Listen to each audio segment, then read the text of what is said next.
There we go. There we go.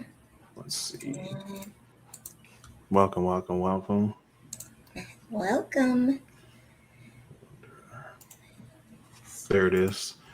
Okay, I see it on YouTube channel. You see it? Yeah. All right. So we're live on YouTube, and then Let's see.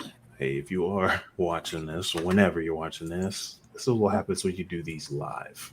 Oh, yep. We're rocking and rolling on Instagram now And too. you see it on Instagram. Yep. Hey y'all. Oh, I love it. Okay, boom. Go ahead, Yep. take us away. All right. So welcome everybody. Come on in. The cousins have united.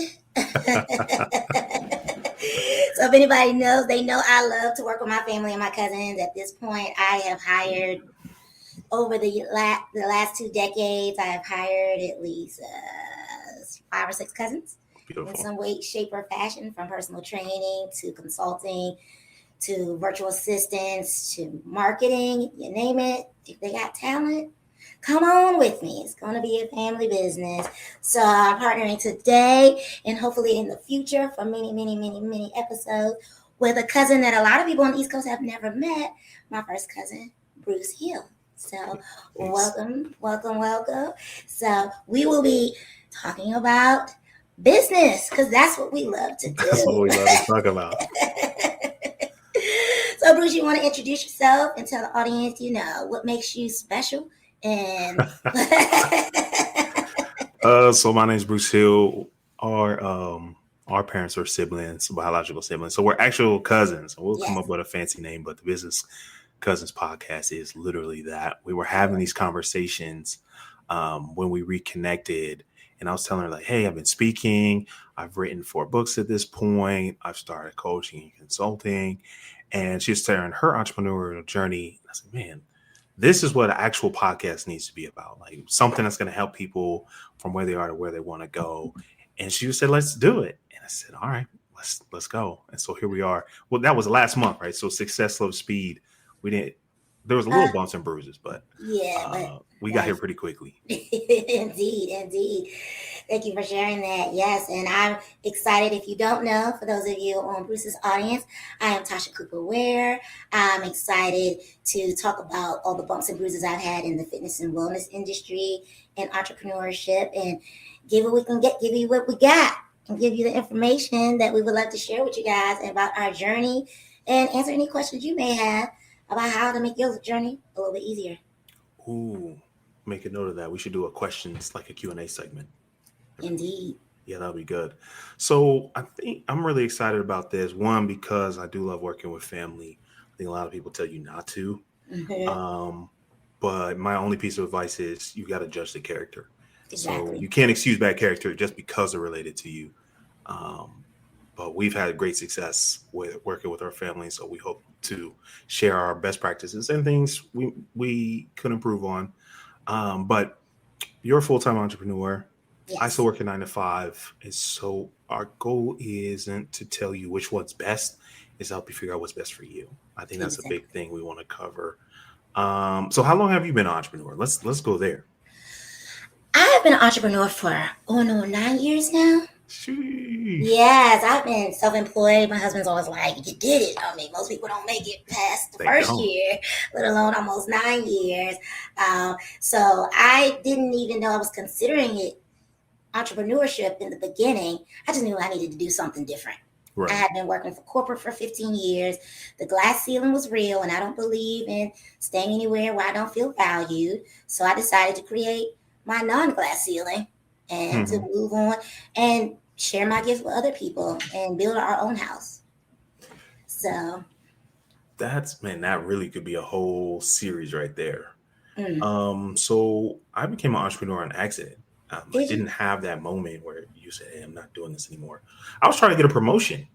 Oh, Um, me too. so I was trying to get a promotion, and I was working for a great company.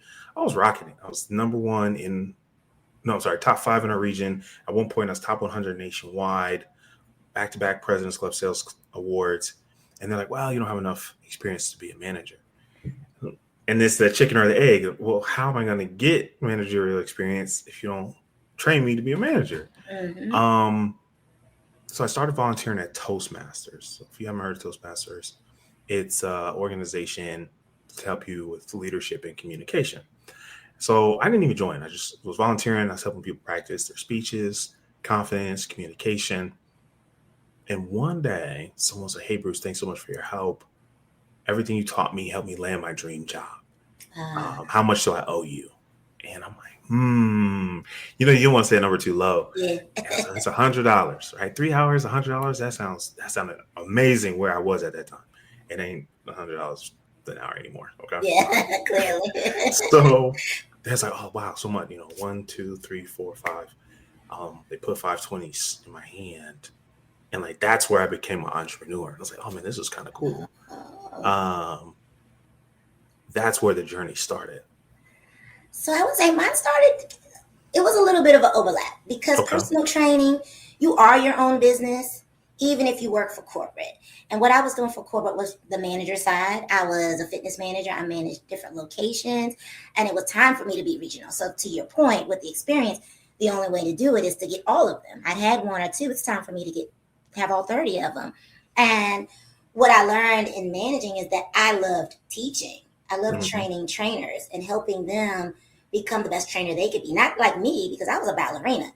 They could never be the kind of trainer I was, but some of them were boxers, or, you know, they were power lifters, or they played sports. So to try to help them build themselves within this corporate structure is where I started to find some of my skills. But I was training people outside of the corporate, which that's where you count the money. You're like, oh, it's your money. It's mine. Like you give the company a piece, and then they give you the sliver. A sliver. It's so yours. Yeah. It was mine. So that's what I guess that was my first instance of becoming an entrepreneur. But again, these weren't terms that I even thought of using. No. I didn't even consider myself an entrepreneur, honestly, until the last couple of years. Even though I was self-employed, I didn't think of it as entrepreneurship. Which that's a big hold on. Let's stop right there. What's the difference between self-employed and entrepreneurship? That's a good question. Because I feel like presently I'm an entrepreneur because I work with other businesses to grow something bigger than just a one-to-one service, a one-to-one pain point solving. You know, I think it's a little bit more multifaceted. Whereas before it was, I'm a trainer. I train people. That's the business. That's it. But as an entrepreneur, I feel like it's more layered. There's so many other things that need to happen to really grow something into an entity that I can employ my cousins. And that's the difference. A lot of people, last I checked, as high as 80% of businesses have less than 5 employees. Yeah. And a lot of folks go from a job in corporate to a job, but they just happen to work for themselves. But it's still a job to a job. Very few make it to building a business where we've got employees, we've got systems, we've got SOPs. And that's one big transition I'm making next year. It's starting today, but every year is, okay, how do we build a business where if I take a day off, the business doesn't? Right.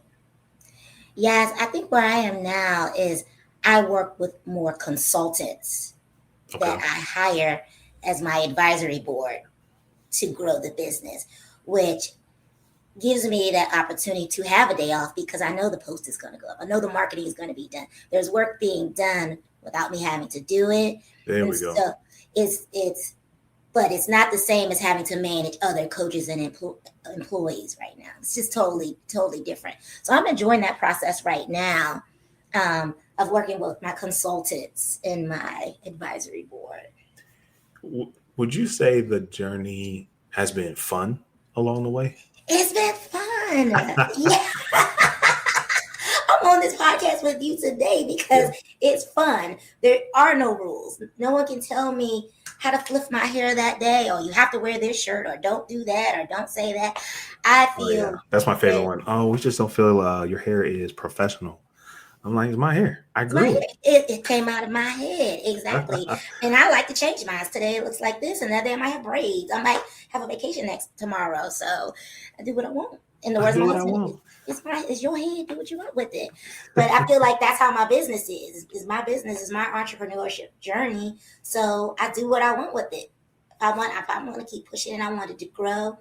But at the end of the day, I feel like you have to want to grow as a person for anything to grow around you. Now you're singing my song. This is exactly why my business is called New Skills, New You. Mm, I believe if you grow your people, you grow your business. mm-hmm, And that people might be person, right? It's just you right now. mm-hmm. That's fine. Everybody starts at the beginning. But if you grow your people, everything around you in your life, in your business, your relationships grows. And that's really the focus. So if you look up, you say, hey, New Skills, New You, type that in, you're going to see a lot of different things on personal and professional development with an emphasis in sales skills. But the most valuable thing about this journey has been where I grow. Exactly. And that's where I am today. And I've had employees over them. I mean, I have payroll. My mom Sure. is an HR executive, so I'm, tapped in. But also, people grow and they change and they have different aspirations, and it may have nothing to do with your business. You know, Mm-hmm. where you want it to go and where your vision is taking it, they may have other life things going on. So I think that the flow of having consultants to having employees, I think there's an ebb and flow. I think, and you grow. What I've learned from my consultants and what they've learned from me, they're also growing, even though they're not technically employees per se. Understood. Um, Contractors, I guess. yeah, I guess you would say a contractor. I guess you could say that. So what would you say made you, once you got the money Mm-hmm. that first time, would you say really pushed you into the entrepreneurship in the first place? What made you say, let me keep going though? It was December. Oh man, was it 2014? Mm-hmm. My buddy calls me. Shout out to Ekundayo Giliki. And he's like, Bruce, we're going to read 12 books next year. And that's just how kind of amazing friends that I have, because, fantasy football league, we're going golfing, all fun things. But he's like, hey, we're going to read 12 books next year. And so he's like, pick your books, start in January. I'm like, okay, cool. Now I was home on over the Christmas break between Christmas and New Year's, and I picked up Think and Grow Rich. Okay, I've read that. And so I read it, and it was so good. I don't know why. I've read it before, but this time it was so good. And I read it in like 4 days. Oh, you had some time. And yeah, I was locked in. Okay. And I was like, oh man, I got to pick another book. Otherwise, I'm not going to have 12 books for next year. And so I picked another book. My friend gave me a book, The Entrepreneur Roller Coaster. Okay. And that one was really good. And so I read that in like a week. And I thought about it. I was like, wait a minute, I've read 2 books in 2 weeks. If I could do this for a year, I could read 50 books. Mm-hmm. And so I started doing the math. And if the average book, let's say, is 210 pages. If you read 30 pages a day, that's a book in a week. Now, depending on your reading speed, that's like 30 minutes. Yeah. Right? Depending on a few Give or factors. take. Mm-hmm. So what is that? An episode of Seinfeld. It's not that much time. Mm-mm. And so I committed. Every morning I wake up, I would have my smoothie, I'd go for a run, I'd come back and shower, and I'd read. And I did that for a year. And I accidentally read 60 books. Some of them were like real short, but it was good. Yeah. So I say, oh, that counts. It'll count. It's interesting you say that. My brother uses that similar model. He reads every morning because, and he goes to the library on the week. Shout out to the local library. Yeah, shout out to Dion for going to the local library.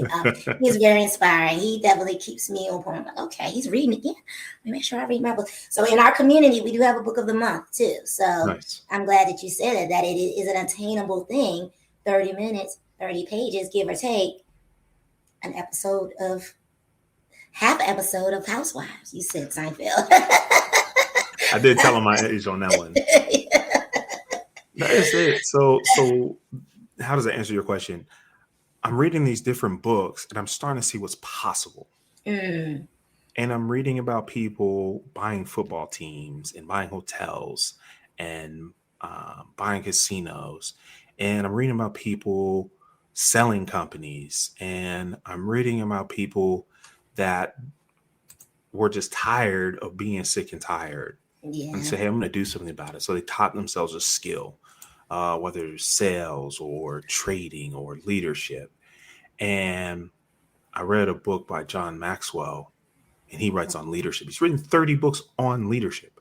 Mm. And I said, man, I want to go that deep on one topic. Mm-hmm. And so that's where I started to, that's where I became an entrepreneur. I think it starts up here first. Yeah. I believe that, hey, it's possible. These are people that some went to school, some didn't go to school.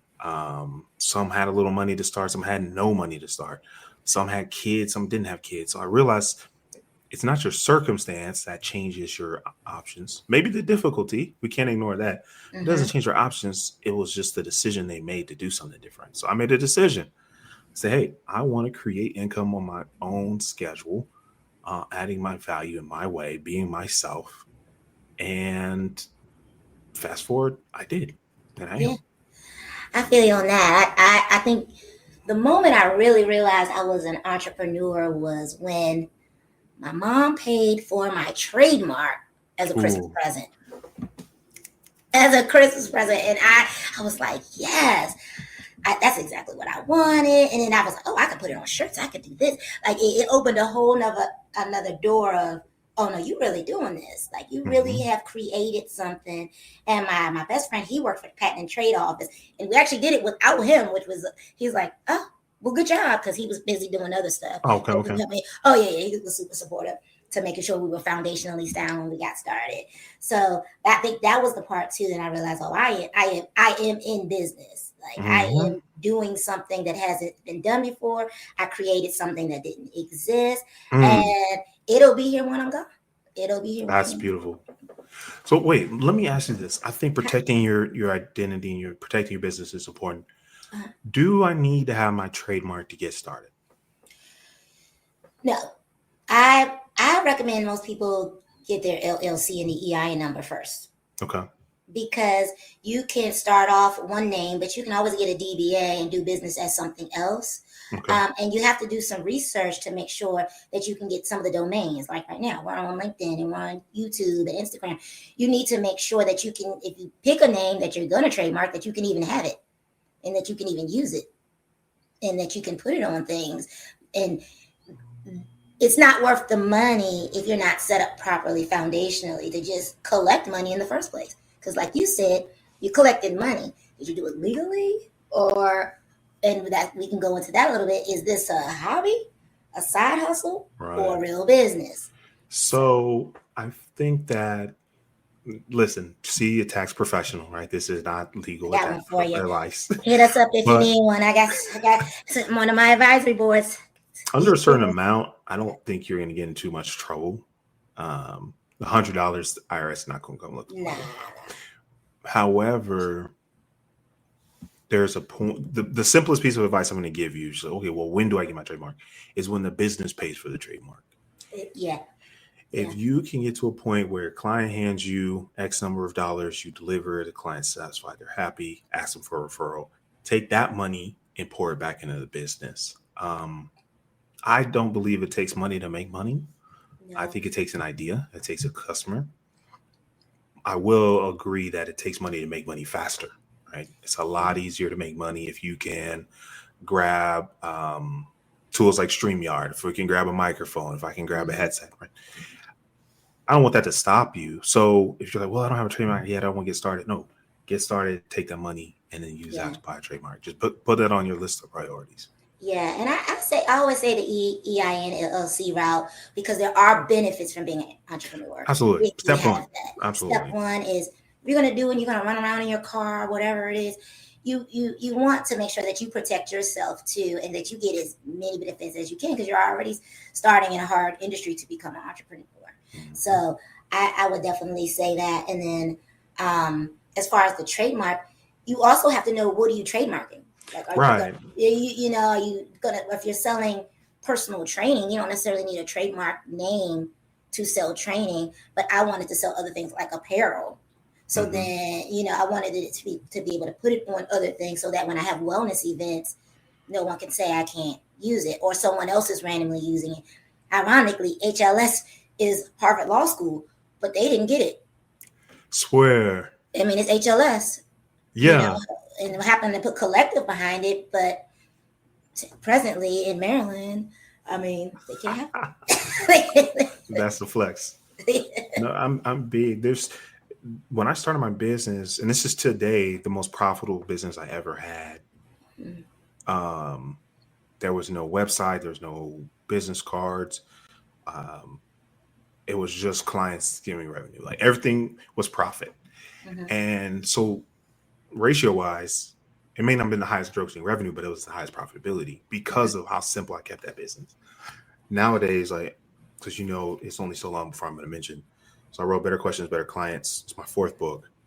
And I got my copyright in the mail maybe a week or 2 ago, right? You've got to protect what you create. And like you said, after I'm gone, this book is still going to be telling the story. Absolutely. But one thing for me, and I have this question for you, I feel like I was an entrepreneur for 4 or 5 years before I even had a business name. So I didn't have anything to trademark at first, but I was still in business. Yeah. What do you say to someone who's trying to come up with a perfect name? That's a great question. And I tell people this all the time. It took me 3 months to come up with HLS Collective. However, tell them what it stands for. Healthy Lifestyle Collective. Yeah, so it's a holistic approach to wellness. So I didn't want it to be Tasha's Gym or somebody's fitness because I knew I needed some space to grow with the name. But that is not what my LLC is called. Okay. So what did you say? Success Like Speed? Absolutely. I got an LLC 3 months before we got the name under a whole nother Aware Fitness just so that I could get started. And then I got a DBA. And so I feel you. People, it did take time. We had brainstorming sessions. We whiteboarded. Then once we liked the name, we had to find out, can I get all the domains? Can I get the .com, .org, .net? Can I get the IG? Can I get this? We had to make sure that it was, before I committed to the name, can I even have the name? And that's how we settled on HLS. But it did take months, but to not slow it down, because business, I was already doing business. Right. So I tell people, don't worry about the name. Get started. Get the EIN number. They can use that. They'll match it. There's a space for it that asks you what you decide to call it. And then if you decide to segue off, you can keep adding to it. And that's the part I was trying to tell one of my good friends. Shout out to Colin White. He wants to write a book about his life. But he said, well, I'm not really that old. And I said, just write another book then. Register another LLC, open another business. If you write, let's just use this book.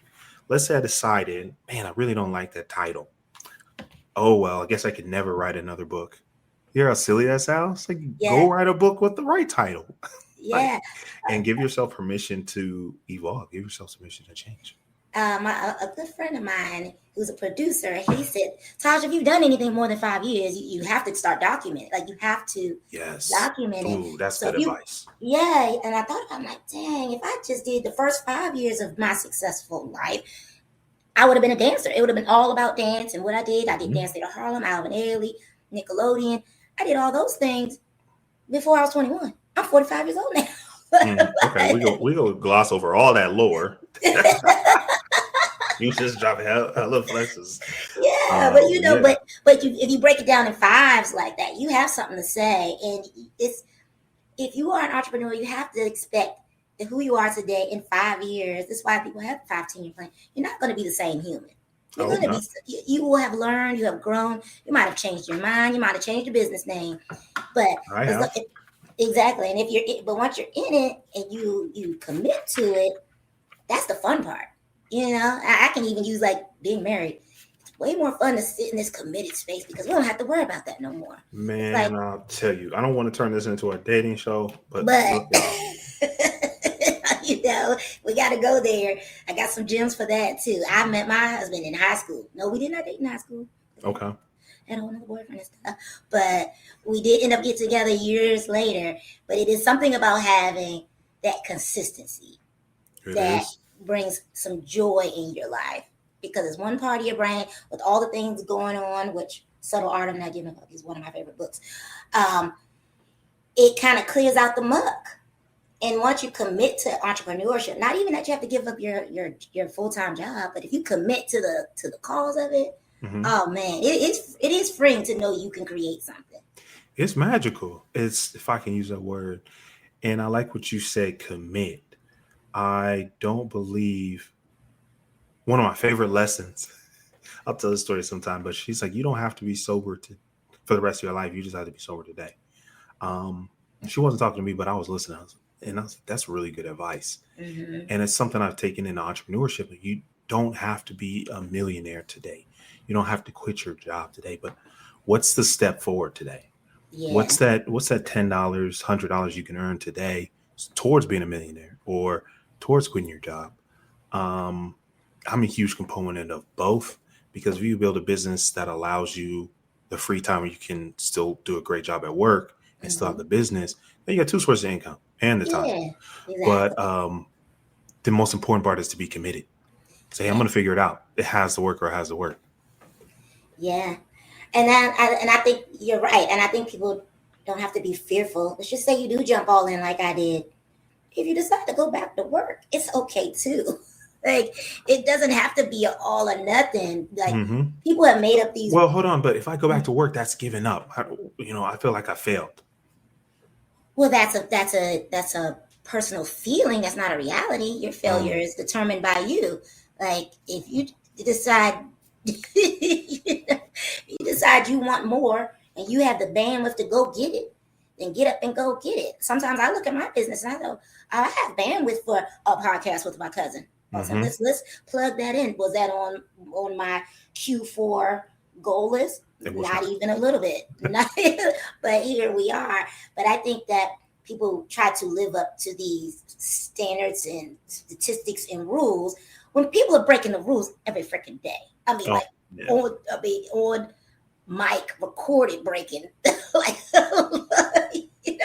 so it's like, we are all unique individuals. We were all put on this earth to do unique things, and to try to put yourself in said box of work, don't work, half get married, don't get married. It's made up. It's all made up. Like, work was all relative, depending on what year you were born. Circa 3,000 years ago, you might have been working in Egypt. You're like, all I do is philosophize all day. That's what I do. And that's what I'm good at. Do it. Whatever it is, do it. Be your best at it. Be the best you could be. I mean, the world needs the individuality. It really does. Okay, so what about it's saturated? That's my favorite one. Oh, people tell you that first of all, I'm a personal trainer. It's quadruply saturated right now. When I started, there were no women trainers. There definitely were no Black women trainers. People were walking in like, is she old enough to be a trainer? Like, it wasn't cool yet. It wasn't on the internet, any of that. So, I mean, saturation is relative. There's not that many people like me who've been a personal trainer for 23 years. So is it really saturated? And there's still levels to it. There's trainers that are good at different things. Some are better at nutrition. Some are better at powerlifting. And I think that if you're bringing something unique to an industry, there's blue ocean strategy to be had. That's it right there. That's a gem. What do they say these days? Bars, gems, nuggets. You ever read that book, Blue Ocean Strategy? It's a book. I absolutely have. Yes. We should start our book list. Grab. We'll make a note. Have the AI grab a list of all the books we mentioned. Okay. We got to be up to 5 right now.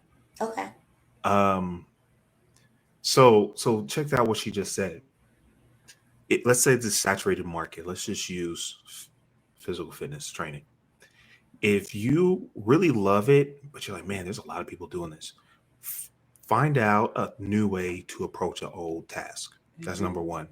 Number two, find a new group of people to do it for. So I've seen folks say, hey, you have to earn $250,000 a year or more to be in my program.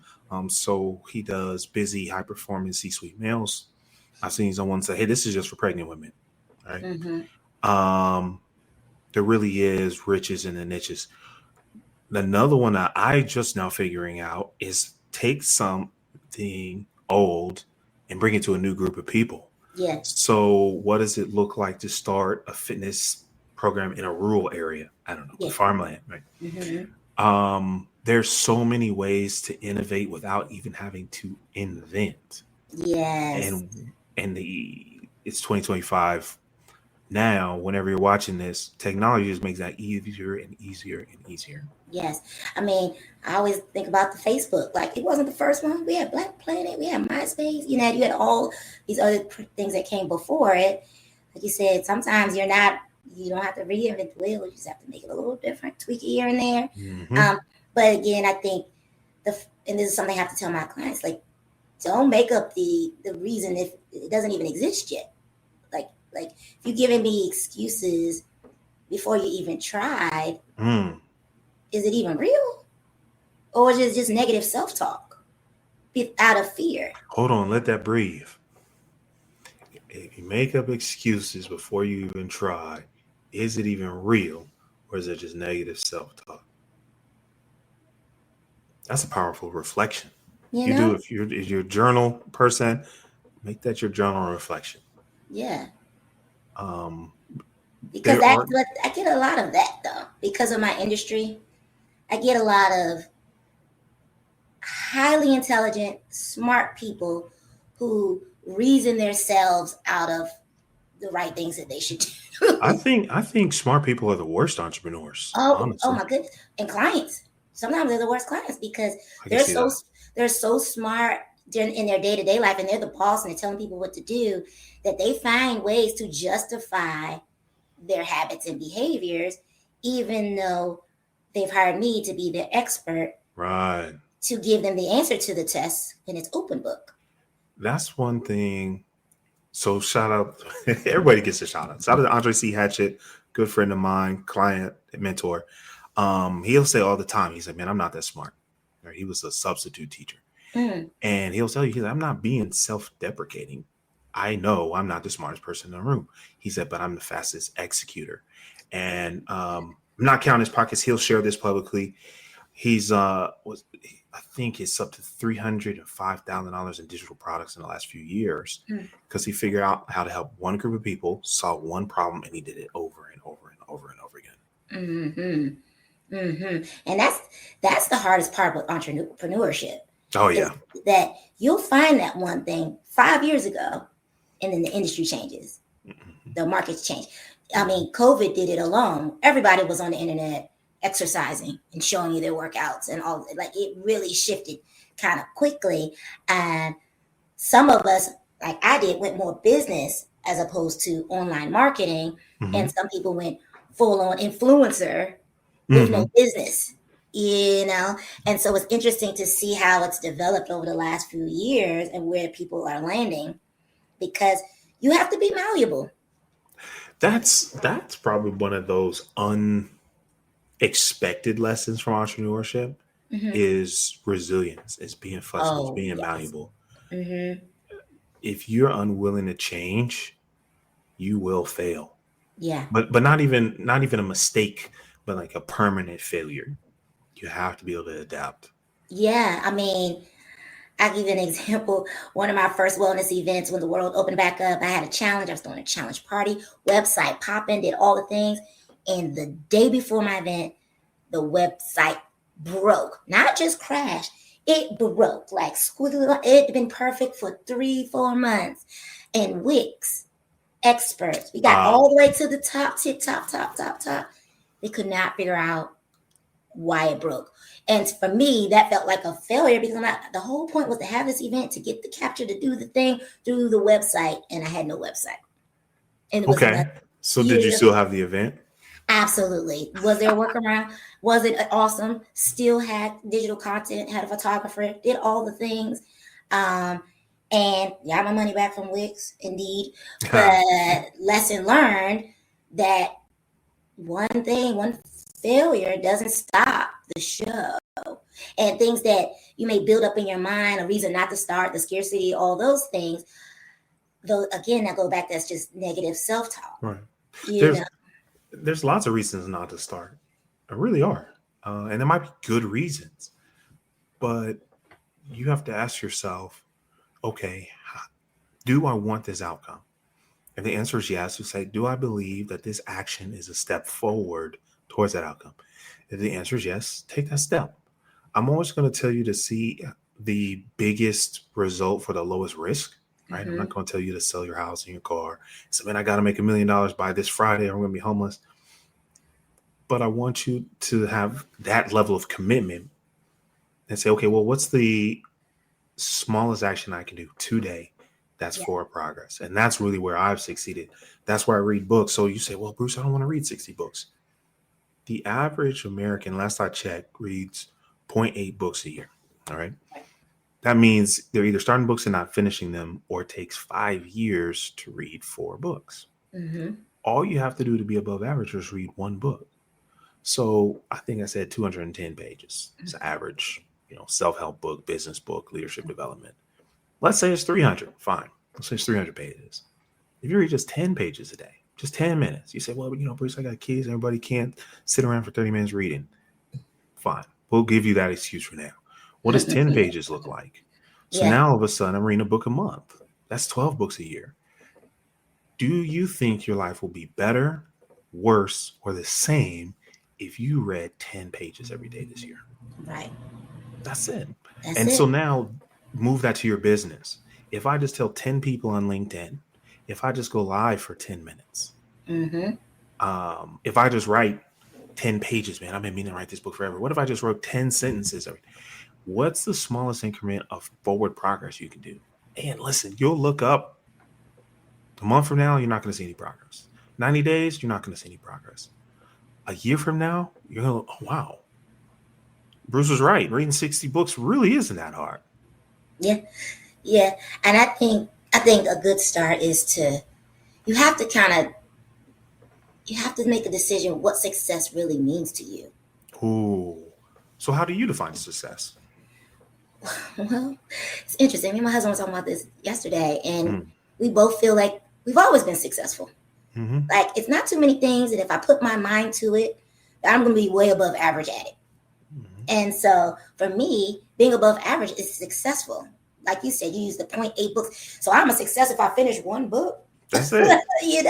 So I think that people have the fictitious societal thing they put on us what success could look like.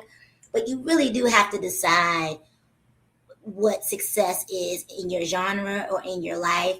I've been a successful dancer. I've been successful in corporate. Like, I've found different ways, and it may not all be the same thing, but based on industry standard, it would be considered successful. And I don't try anything that I don't think I can out-consistent most people. That's it. I'm not better than too many people. Yes. I'm more consistent than almost everyone. Yes, I learned it in ballet. I have a level of consistency to know that I learned that plie, which means to bend, when I was 5 years old. And when I was 25 years old, that same plie was serving me well. And that because I had that foresight that young, the rest of the world gives me sky's the limit feelings. Like, don't be surprised if I could fly an airplane when I turn 55. Like, don't be surprised, if I choose to. So that's a good feeling. That's a level of confidence I wish and pray upon everyone listening to this. Yeah. You're like, hey, can I do that right now? No, but I can figure it out. And that's the difference. Mm-hmm. I'm not telling you that you can just snap your fingers and you're like, man, I can fly a plane. Like, no. Yeah. Read a manual, go to flight school, get some flight hours. But you can do it. And that's all I need you to know. Yeah. It's possible. What do you wish someone told you before you jumped into entrepreneurship? Results. The only thing that matters is results. Because I like to read. And I get that. Shout out to Mom, my first investor. She would read. She would read a book a day. Like, you thought 60 books in a year. If she had time, she would just read a book. And So I have to thank her for modeling that example. Like, knowledge is powerful, but you don't get paid for the accumulation of knowledge. And this Mm-hmm. is where smart people don't always do as well in entrepreneurship. You get paid for execution. One of my Mm-hmm. favorite examples, my buddies, we were in a group. My buddy's like, hey, we're looking for this person to fill this role. To send your resume to this email address. So I clicked on the email address. It attached. The subject line was my first name. The message was looking forward to talking, and hit send. 15 seconds, 20 seconds. There was all sorts of messages. Oh, what's the job title? How Oh, much does it pay? What format should my resume be in? What's the name of the person I'm talking to?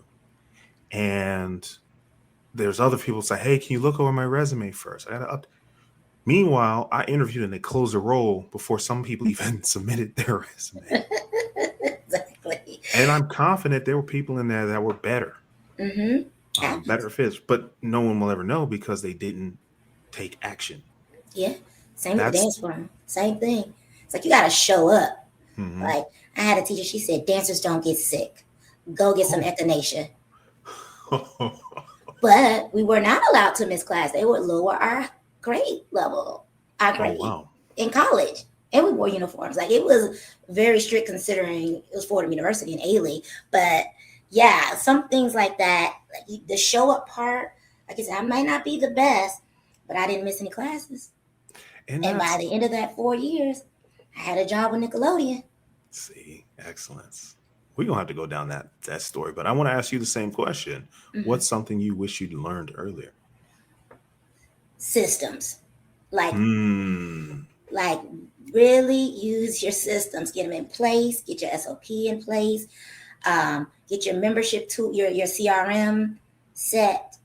I think that I kind of dabbled in it, but I didn't lean into it. Sure. And now I'm still using one. I still need one. So I think that as I was setting up foundationally, if I would have used some of those tools to put systems in place sooner, then that it would have fared me well. Hmm. Mm-hmm. That's the difference between self-employed and an entrepreneur and a business owner. It's a Mm-hmm. system. Absolutely. Mm-hmm. That's a good lesson. And that brings results because then you get KPIs to see the results, Truly. So it goes hand in hand. Yeah. I think that once you start focusing on getting results and getting the best results as quickly as possible, you will spend less time, not zero time, but less time learning, accumulating knowledge, and more time applying that knowledge. Yeah, for And you'll sure. make so much more money. I know I did. If you look over the years, I have a chart of tracking all the books I've read. And one year is 60, one year is 72. And then one year was like 35. And then the next year was 20. And it's interesting, as the number of books I read went down, my income actually went up. Mm, And the difference was I was so busy working or telling folks, hey, one new skill will change your life. I want to make sales simple by teaching you to ask better questions and serving those clients. As a result of that, I had less time to read. mm-hmm. And then there's a very simple and obvious lesson there. Reading books doesn't make you money, but applying what you read in those books does. For sure. For sure. That's something that I definitely think is undervalued um, with people's instantaneous information that's given. And I always say when people spout random things, I have to say, and where did that source come from? It's an I'm opinion, and I love telling my clients like, "Hey, this is not opinion. This is I have a source for this. So I know right. I'm saying it real, like, but this is not my opinion. Per science, sometimes per science. That's a whole nother conversation about where we're getting that info from. And that's where it's been helpful having these different perspectives and borrowing experiences from other people. A book is the only place where I can learn from a billionaire, take their 10, 20, 30, 40 years of knowledge and experience and spend $25 for it. Yeah. That's invaluable. That's an incredible investment. Um, but my personal experience has been the most valuable. Mm-hmm. And being able to tell someone like, hey, I know this doesn't work because I did it and it was Yeah. wrong. It turned out, well, here's what I did instead that does work. That's something they can't take away is experience. That's where I think we can beat AI is our stories and our personal experience. Mm-hmm. That's where we can keep our businesses human. I think AI is great. Yeah, and I use it almost daily. Yes. Okay.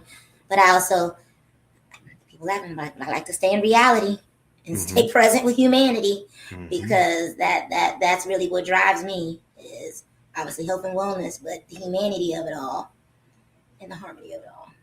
Absolutely. Yeah. Absolutely. So how are you protecting your energy while you work both um, your job and your entrepreneurship? I'm glad you asked it. I'm not doing a great job about that. Okay. Um, so my general answer is, and you saw me a moment ago, my notebook, Mm-hmm. um, exercise, rest, and quiet time. Okay. So it sounds like you are. Those are that's what I What you do. strive I've not been doing those consistently. I got to get back to consistently. for. But Okay. honestly, the reason I'm any level of sane is because I've had those good habits in place. Yeah. Mm. That's definitely something that I teach within our community is you say once what's yours, one small One change, one new skill will change one your new life. skills. And I do believe one good habit change can change your life. You Absolutely. know, like one meal at a time. Can you just eat one nutrition meal a day? Like start Mhm. with one. I think that's very important to saving your energy, whether you're an entrepreneur or a full-time employee. That one thing a That's day makes a yeah. difference. Add meal on there. Eating well has been a good one as well because you have more energy. That's where shout out to Michelle Welsh, one of my favorite clients. She said rest is a requirement, not a reward. Oh, absolutely. It's one of my pillars. It's one of HLS's pillars is rest and recovery because See, you're we human. here. Yeah, you got it, man. We're human. You have to have your water. You have to have your Absolutely. rest. You have to move your body. But if you rest well, you can execute well. You can execute at a Absolutely. higher level, and that's where rest doesn't get in the way of your success. Rest is part of the path towards success. Oh, it can't be done without it. And there's different levels to it. It doesn't necessarily have to be 8 hours straight or anything crazy like All right, that. you don't have to But you take have, a week off every month. You but, know. but you do have to turn off your TV and put your mm, phone down and rest your mm. mind. You do have to like That's where this comes in. unplug. So I have my clients do a digital detox. I'm like, okay, you don't want to read? Fine, don't read, but get off the computer every night. Get off the TV. Do that. Go think. Go think. Just go think. Listen. I'm telling you all, that seems so simple and easy to do. Is easy not to do. If you go walk for 20 minutes, no phone, No phone. no what them little Watch Apple Apple Watches. Watches. Yeah.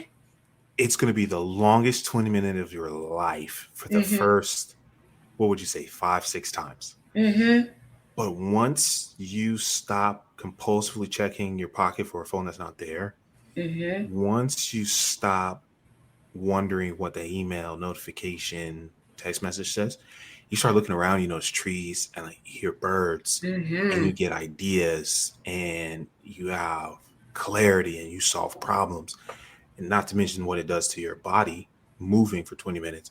Man, it absolutely changed your life. Yeah. Absolutely changed your life. Yeah. I do antisocial Sundays. I try to do like twice a month where on Sundays, like I don't even, the phone has to be upstairs somewhere away from me. Hmm. And just connected to humans. If I happen to come see a family member, daddy or somebody, or they stop by, Hmm. but gotta get a little antisocial on the social. Hmm. I like that. Hmm. Might have to borrow that one. Yeah, it's plenty of time to think when you put it down. When you There's so disconnect. much here. Listener, you are so much smarter than you think you are, and Hmm. you know you are. You're just distracted. You're just distracted. You're just distracted. I have to I give my clients an exercise sometimes when they say they don't have time. And I say, okay, Oh, don't tell me that. oh yeah, they do all the time. It's the Tell me easy what one. you do. I'll tell you what I do. Never tell me Well, that. first of all, I'll start off with like, okay, you have 168 hours in the week. Hmm. That's how many hours we have. And I just break it down. Let's just say I'm going to give you 8 hours of sleep. Everyone says they don't get 8. I'm going to give you 8. Fine. And I just break it down, whatever they told me their lifestyle was, and guarantee you it's almost always at least 20, 30 hours unaccounted for. I've seen at least 20. At least. At least 20 because again, this is part of systems. people don't build a system for their life, and their Right. life's disorganized. They don't know what they're doing when they wake up. They don't have a night routine. And I'm talking to myself, but I hope somebody's listening. Yeah, And I'm so listening. all this time just passes by without you. Mm-hmm. Now, some people are busy. I don't know how I did this. I worked 2 full-time jobs and was taking, was it 12 credit hours? Mm-hmm. Oh yeah. It wasn't a lot of time. However, I had a system and I used my time very, very well. There were some things I had to say no to. Yeah. Um, then when I was President's Club, I went to bed at the same time every day. Not 5 days, 7 days. I got up at the same time. It was exercise, breakfast, shower, read. Exercise, breakfast, shower, read. And I had the same schedule. So, you have kids in there. Sure. I know kids are a curveball. Mm-hmm. Um, if you have life happens, but those should be exceptions because you Yeah. got systems in place. And from what some of my clients say and friends say, like kids like structure too. They do better in some type of structure, whether it's a I don't have any kids bedtime. yet, so I'm going to take your word for that one. I've seen it. My clients that their kids have a time where it's like you don't have to be asleep, but you got to lay down. It is what it is. There is no iPad Monday through this day. Their emotional intelligence is higher. Like Interesting. you can see it. Like it's a big difference. And so I always share with other clients, like, hey, this worked. Their temperament changed when they took it away. That's what we can I can go on and on about that. So we can talk about Hmm. that another day. But that's part of the structure that you created as an adult that you can teach to your children, which is why what I teach at HLS is set on pillars. They're things that you can teach your family. So if you hire me, it's something that you can teach your family. There's no gatekeeping here.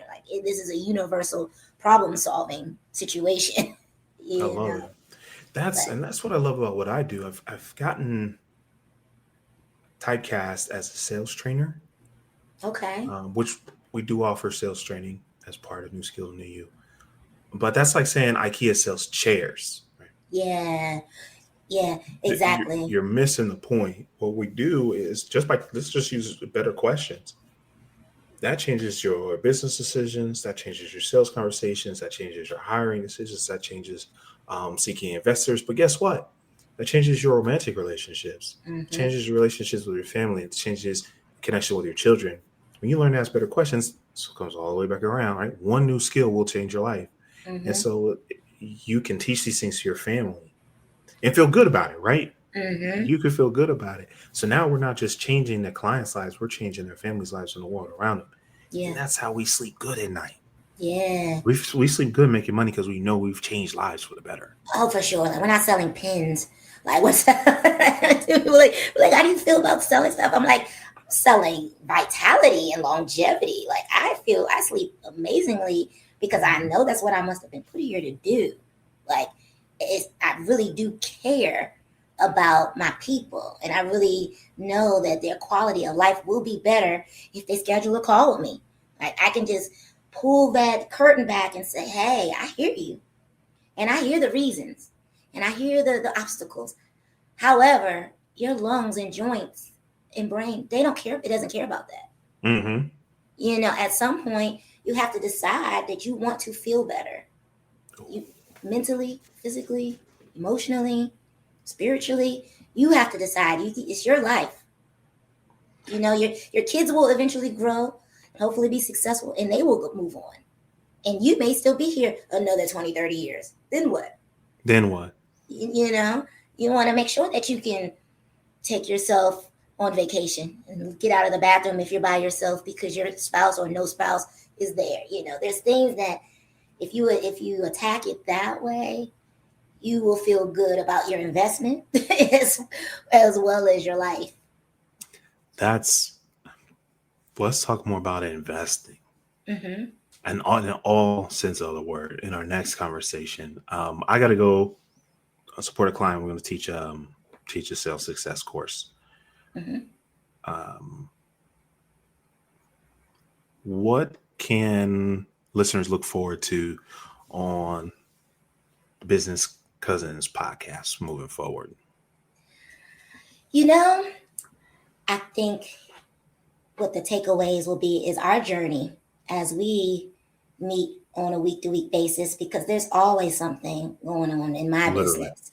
literally. Literally, like from setting up the tech to the lights, you name it, and building out our school community. I think to see how we're growing through our journey will be what we can share and have questions about. You can ask us questions and we can help filter out some of the noise. Okay. I love it. I love it. What are your thoughts on it? I'm just really impressed. So, okay, let's go back to the origin story. Oh shoot, was it you or me? Somebody said what up one day. It was just, hey cousin, how you doing? Oh yeah. And he said, hey, we're doing good. Let's catch up. And this is what I really like about Tasha. She said, when? Right. A lot of folks say, oh, let's catch up. And then you'll see them a year later. And they're like, oh, so good to see you. We should catch up. And you see them a year later. Okay, you get where I'm going. Yeah. So Success Love Speed, maybe the next day we hopped on, we started talking. And we just started cooking. And I was like, this is good. And so we scheduled another call and it's cooking. I was like, man, we need to document this. We were talking about working with families, with our family specifically. And I was like, man, we need to document this. And he said, well, I think this was your idea. He was like, well, let's do a podcast. And I said, done. I think we did a test the next week. We did a live maybe the week after. I had an emergency. We skipped a week, Thanksgiving, and now today. So last month we had the idea. This month we're executing. Success Love Speed. And I'll say that again. We grabbed our mics. I think I had to order this headset. Yep. I magically had it in my home. I'm still mad at that. You're like, oh, send me the list of what you bought. You're like, oh, never mind, I got it. Some of my favorite podcasts were started on an iPhone. So, yeah, I don't want you, wherever you are, wherever you're going, to feel that because you're where you are now, you can't go anywhere else. Yeah, because you can go anywhere else. So as you listen in, tell a friend to tell a friend. If you're interested in your personal and professional development, whether you're a career professional or entrepreneurial, we are going to just share our journey. Right? We're not going to tell you anything we haven't done. Yeah. We're going to. It's that cliche to say, just keep it real. Keep it 100. That's more cliche. Yeah, we'll keep it 100, and because that's what I wish I had when I started. Same. Yeah, so that's what we're going to give. In full transparency, I don't listen to podcasts often, so hardly ever. So you don't listen to podcasts? No. Interesting. I just, actually, it was your idea. I was like, what was my idea? Oh, yeah, it was your idea. You said you were thinking of doing one. I said, I've thought about it, but so we said, well, we only have to do this many to be successful. Let's do that many. I think that number is like 10. Yeah. Okay. So welcome to the journey, everyone. Welcome to the journey. Oh, that's good. That might be it to be the intro. Yeah. Welcome to the journey. Yeah. Oh, that's good. Tasha, thank you so much for sharing some of your day, your story with us. I appreciate it. I learned a lot. I have a lot of fun. Yeah, me too. What's the quote? What's the takeaway before we wrap? I say the takeaway is hit us up. Hit me up at HLS Collective, HLSfit.com.